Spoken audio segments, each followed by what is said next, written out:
Untuk topik ini saya perlu berpikir ulang bolak-balik karena judulnya sendiri seakan-akan provokatif banget. Jangan takut konflik. Seakan-akan kayak kok bertolak belakang dengan materi-materi voice note sebelumnya ya, di mana diajak untuk membangun relationship yang lebih smooth, yang lebih mulus, belajar memahami. Lah ini kok malah dibilang jangan takut konflik. Jadi teman-teman nanti uh, ada baiknya materi voice note ini bisa didengarkan ulang supaya tidak salah terjemahan. Dan supaya juga tidak dijadikan pembenaran. Wah, kata Pak Indra, jangan takut konflik, berarti boleh dong gua berkonflik. Nggak gitu juga kali cuy, gitu kan. Oke, sekarang maksudnya gimana nih jangan takut konflik? Ada sedikit kaitan dengan topik jangan mau jadi keset juga, ya teman-teman. Pada saat kita memilih untuk menjadi orang baik, tidak sama dengan membiarkan diri kita jadi keset. Teman-teman sudah paham itu. Nah, akan ada momen-momen dalam relationship kita di mana kita perlu stand up, perlu stand on, perlu bertahan dengan prinsip yang kita pertahankan gitu.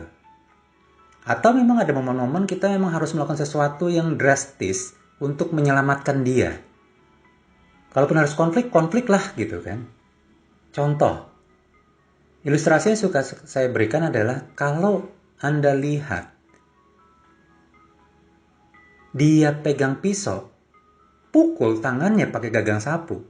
Dan pegang pisau itu maksudnya untuk mengancam nyawa dirinya sendiri atau nyawa orang lain. Pukul. Itu kan konflik teman-teman. Bener nggak? Atau Anda melihat seseorang sudah di pinggir jurang. Terus Anda mau ngomong kayak gini, hai, sini yuk, baik-baik. Sedangkan dia udah niat mau lompat. Tarik rambutnya, jambak, betot. Yang penting dia selamat dulu. Habis itu dia marah, itu urusan belakangan. Paham ya teman-teman ya? Nah, cuman kan, berapa banyak sih dalam hidup kita yang benar-benar di kondisi super kritis seperti itu, bener nggak? Dan juga ini sebenarnya PR-nya lagi sebelum kita sampai di situasi di mana kita perlu atau harus melakukan pilihan ini, bisa nggak kita pastikan bahwa kita sudah jadi pribadi yang layak didengar? Bahwa kita sudah membangun track record yang bagus, sehingga saatnya kita menunjukkan sikap kita, saatnya kita perlu nunjukin, gua nggak mau, pokoknya ini, relatif lebih mudah buat pasangan kita untuk mau mendengar. Contohnya lagi, misalnya kita tahu nih, dan ini juga bukan cuma urusan sama pasangan loh, juga sama anak. Tapi sekali lagi jangan ambil konseling dari panggung. Panggung ini adalah maksudnya adalah dari materi voice note ini. Teman-teman coba gunakan ini sebagai bahan untuk teman-teman cerna. Oke. Tapi minimal seperti disclaimer saya di awal banget bahwa ini adalah pola yang saya lakukan di rumah. Ya, jangan takut konflik.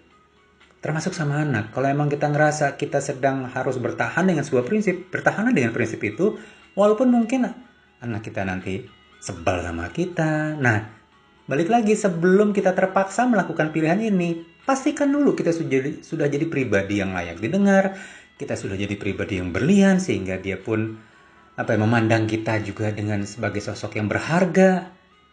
Jadi ini tidak bisa berdiri sendiri teman-teman. Ya, pada saat kita memutuskan untuk gue ambil sikap ini deh, konflik deh gitu kan. Ini nggak berdiri sendiri. Oke, semoga teman-teman nggak jadi tambah ruwet mendengar materi ini. Ya, kondisi realnya apa sih seseorang tuh bisa terlibat konflik misalnya? Misalnya pasangan Anda ngomong kayak gini, "Eh, aku mau ke rumah orang tuaku, aku mau maki-maki dia." Wis, jam tar dulu, apaan nih? Nah, dalam posisi seperti itu kan berarti kita perlu menarik dia, bener nggak? Tapi cara nariknya, kalau skillnya sudah tinggi, tetap bisa loh tanpa harus terjadi pertumpahan darah di situ. Jadi benar-benar jurus konflik ini sebisa mungkin adalah jurus paling apa ya, terakhir deh gitu, sampai kayaknya udah nggak ada alternatif lain, terpaksa harus konflik lah.